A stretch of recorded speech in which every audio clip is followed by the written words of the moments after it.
Saudaraku seiman, kita coba akan lengkapkan bahasan ini dengan kisah-kisah bagaimana orang salafus saleh dulu yang pernah berbuat dosa lalu mereka bertaubat, ya. Kisah tentu yang sangat luar biasa, di antaranya adalah kisah taubatnya Tha'labah radhiyallahu anhu.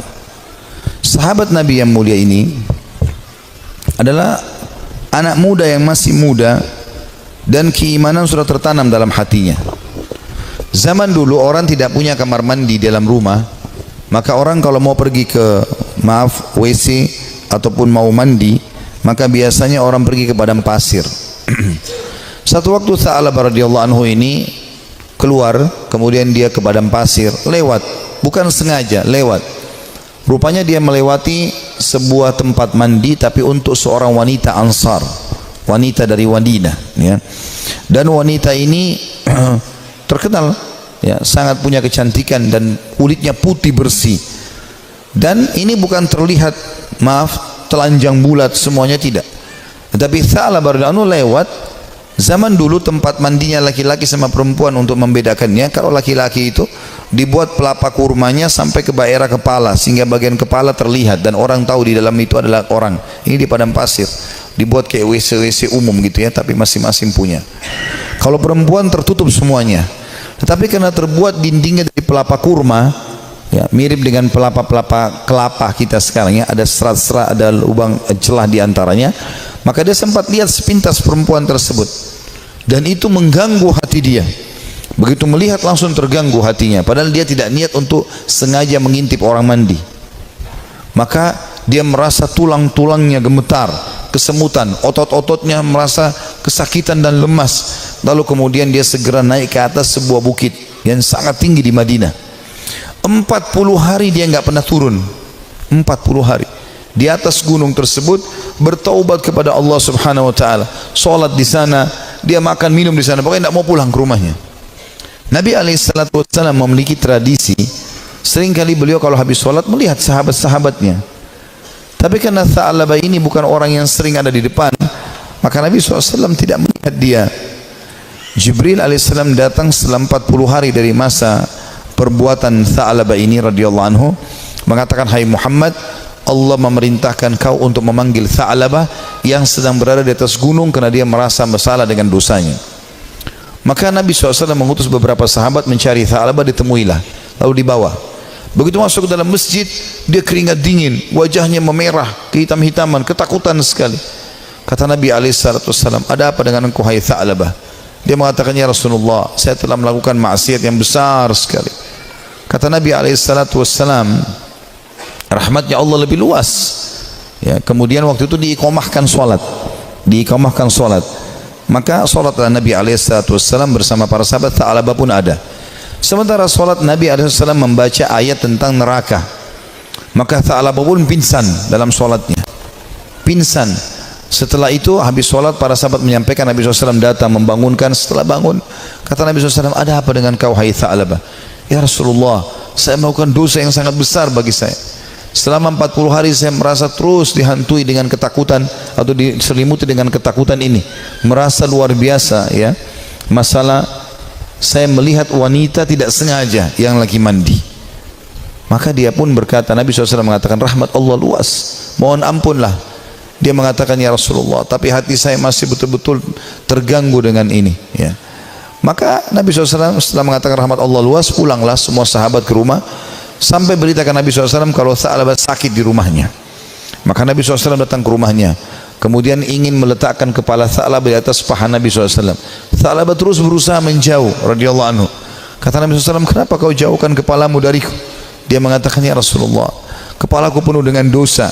Ini bayangkan sosok seorang sahabat yang hanya sekedar melihat tidak sengaja wanita, ya, yang sedang mandi, itu pun cuma di celah-celah pelapa-pelapa kurma itu.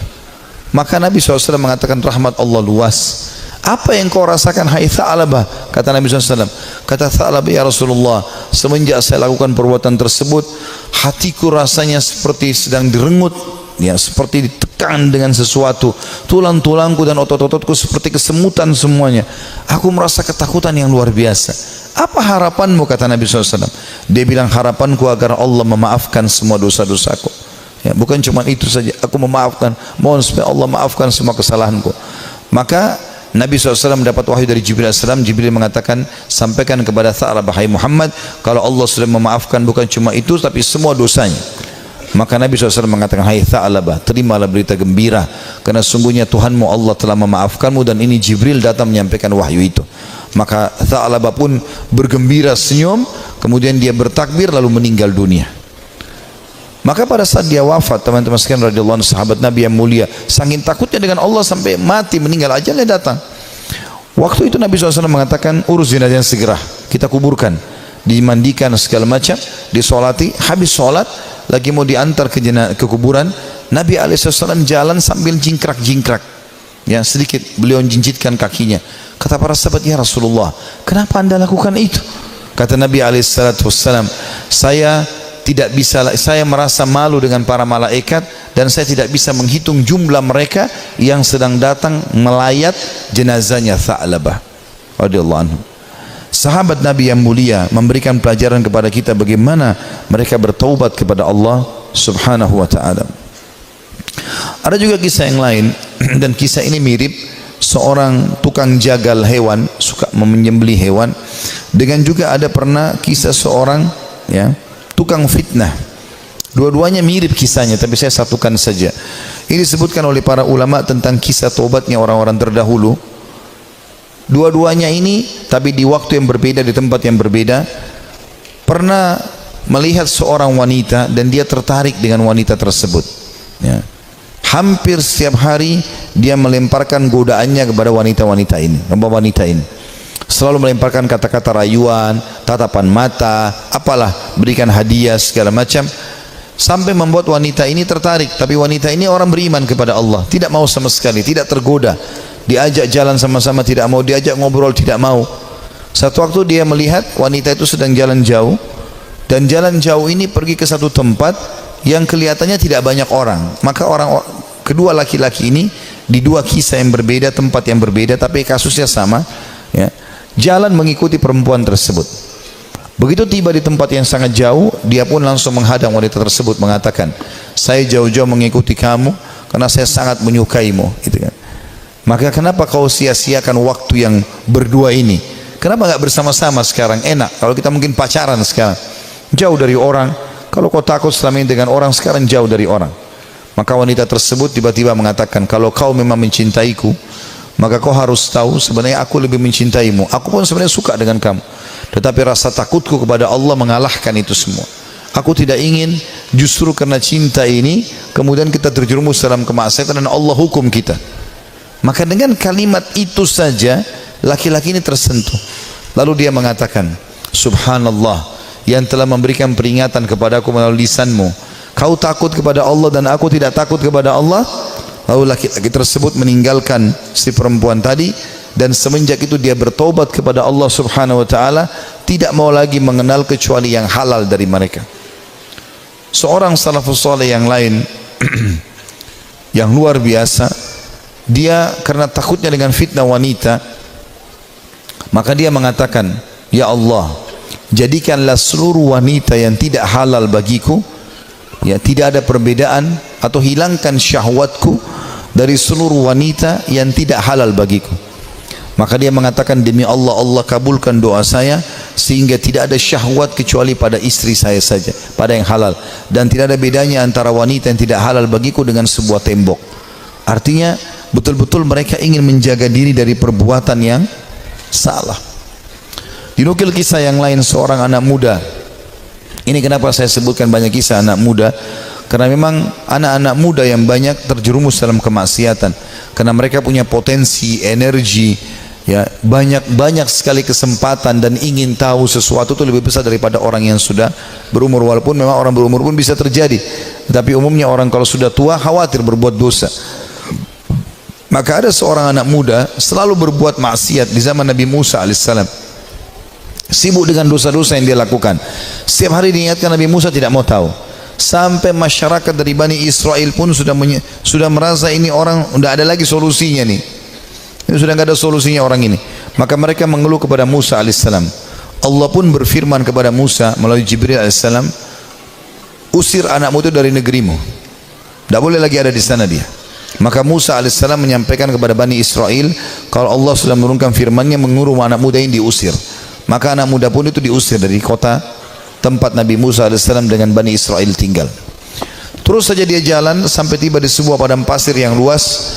Kemudian dia merasa dirinya sakit, lemah, terpukul karena jauh dari orang-orang. Maka dia pun lalu berkata, ya Allah, jangan engkau haramkan aku dari rahmat-Mu. Aku tahu aku telah berbuat dosa, tapi rahmat-Mu jauh lebih luas. Aku bertobat dan beristighfar kepadamu dari seluruh dosaku, ya Allah, maka maafkanlah aku.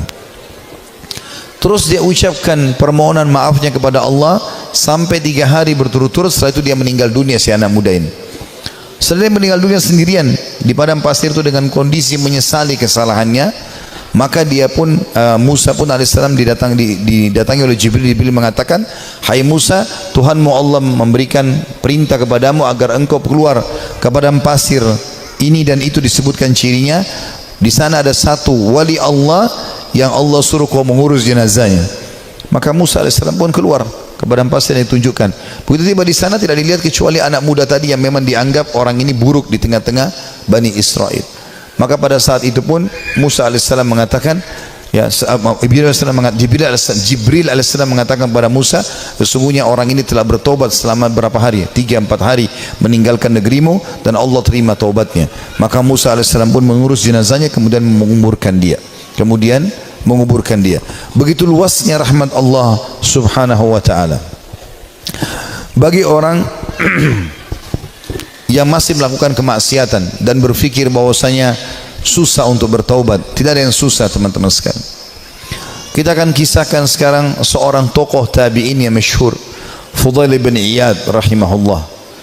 Orang ini sangat unik ceritanya, karena dulunya dia adalah perampok jalanan. Saking mahirnya dia mencuri dan merampok sampai dia tidak butuh tim, sendirian. Dikatakan dalam kisah ini, Fudail bin Iyad sendirian, tidak butuh orang-orang lain untuk membantunya. Dan setiap kali ada kafilah mau lewat di tempat Fudail, pasti mereka ketakutan, lebih takut daripada melewati tempat yang lain, karena Fudail bunuh, ambil hartanya, gak ada toleransi. Dan dia satu orang bisa mengalahkan sekian banyak orang dalam duel dan berperang. Sampai satu waktu ada satu kafilah, satu malam Fudail bin Iyad lagi nunggu-nunggu, ya, ada mangsa yang lewat, dia ingin mengambil dan merampok dari mereka. Di tengah jalan, subhanallah, atau pas lagi nunggu, ada kafilah yang lewat, bukan tengah jalan, ada kafilah yang lewat. Kemudian kafilah ini berbicara satu sama yang lain, dan Fudail mendengar, jangan kita lewat jalan sini, karena ada Fudail bin Iyad, nanti dia akan mengganggu kita, ya, dan tidak bisa kita selamat dari dia. Bagaimana dengan keadaan keluarga dan harta kita? Dengan kalimat ini yang didengar oleh Fudail, Fudail mengatakan, begitu takutnya manusia padaku, gitu kan. Maka dia pun mengatakan, mulai hari ini ya Allah, aku berjanji aku tidak akan pernah mengganggu orang lain lagi.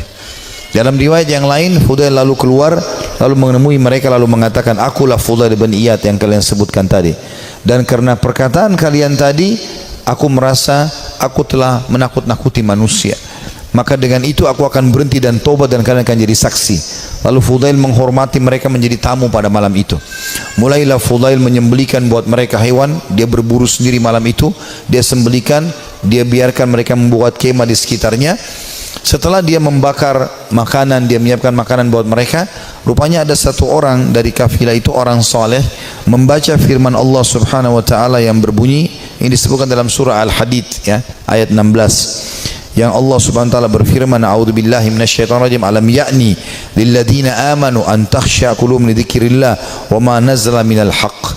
Belumkah tiba saatnya bagi orang-orang beriman untuk tunduk hati mereka, dan mereka tunduk hati mereka kepada zikrullah dan apa yang turun dari kebenaran dalam Al-Quran. Fudail bin Iyad orang Arab, dia faham betul makna ayat ini. Artinya, sampai kapan kamu mau lalai, kata Allah SWT. Belum tibakah saatnya bagi orang beriman untuk tunduk hatinya dan berzikir kepada Allah dan apa yang diturunkan dari kebenaran dalam Al-Quran? Maka Fudail pun menangis mendengar ayat tersebut. Lalu dia ulang-ulangi ayat itu sampai akhirnya dia menunjukkan taubatnya. Subhanallah, setelah dia taubat, mulai hari itu dia pergi ke Mekah tiap hari Mekah dan Madinah. Artinya setiap saat dia di Mekah sebentar, nanti di Madinah lagi sebentar. Tidak pernah meninggalkan dua kota yang suci ini. Dan kata para ulama, orang-orang yang pada saat itu sudah menjadi ulama, ya, kemudian menjadi sahabat dekatnya Fudail, di antaranya Abdullah bin Mubarak, Sufyan ats-Tsauri. Ini semua orang-orang yang luar biasa ibadahnya, terkenal sekali kesolehannya. Itu mereka mengatakan, kami tidak pernah menemukan orang setakut kepada Allah seperti Fudail bin Iyad. Dia luar biasa, kalau datang dekat Ka'bah nangis kepada Allah Subhanahu wa taala. Kalau nangis bisa sampai pingsan, karena ketakutannya kepada Allah Subhanahu wa taala, dan dia betul-betul tulus sampai akhirnya Allah letakkan hikmah, kalimat hikmah dari lisan dia. Banyak kalimat-kalimat mutiara yang disebutkan oleh Fudail bin Iyad rahimahullah, dan itu dinukil oleh para ulama. Seperti misalnya dia mengatakan sambil dia berdoa kepada Allah, tapi ini orang dengar diam-diam. Dia sebutkan diam-diam di hadapan depan Ka'bah. Dia mengatakan, idza azharta aibana fatadhhar walan nastati'a satrah. Ya Allah, seandainya Engkau membuka aib-aib kami, maka pasti akan kelihatan dan kami tidak akan mungkin bisa menutupinya. Wa nufdah, dan kami pasti akan dipermalukan. Wa idza azharta a'malana fanuhlik bi'adzabik. Dan kalau seandainya Engkau memperlihatkan amal-amal kami, akhirnya orang jadi puji-puji kami, maka kami akan binasa dan kami akan kena hukuman-Mu. Kemudian dia juga menyebutkan dalam statementnya yang masyhur setelah dia taubat, kamu berhias untuk manusia, hai Fudail, berdandan untuk mereka, dan terus saja riya, pamer ibadah-ibadah sehingga mereka menilaimu saleh. Mereka menunaikan kebutuhanmu, kemudian melapangkan tempat duduk untukmu dan bermuamalah denganmu karena mereka salah duga. Kamu buruk bila demikian adanya. Artinya orang-orang akan menilai kau seakan-akan kau itu orang soleh, padahal sebenarnya tidak, ya. Dia terus menasihati dirinya agar jangan sampai dia lalai. Ibnu Mubarak berkata, Abdullah bin Mubarak setelah melihat ibadahnya Fudail bin Iyad yang tadinya penjahat besar, perampok jalanan, suka membunuh dan merampas harta orang, sesungguhnya Fudail merupakan bukti kebenaran kekuasaan Allah Azza wa Jal yang dimuncul dengan Allah atau Allah memunculkan hikmah melalui lisannya. Dia termasuk manusia yang dikaruniai manfaat dari amal-amalnya. Disebutkan dalam Syiar Alam Nubala di jilid 8 halaman 425. Artinya ini bukti nyata, tanda-tanda kebesaran Allah. Tadinya penjahat besar, pembunuh, lalu dia taubat nasuha, dia tinggalkan semua kesalahannya. Allah tidak mau tahu masa lalu orang, tapi Allah Subhanahu wa taala menilai sekarang ke depan. Dan ini yang kita sampaikan teman-teman sekalian, mudah-mudahan bisa diambil manfaatnya. Kalau ada benar dari Allah, kalau ada salah dari saya mohon dimaafkan. Subhanakallahumma bihamdika asyhadu an la ilaha illa anta astaghfiruka wa atubu ilaik. Wassalamualaikum warahmatullahi wabarakatuh.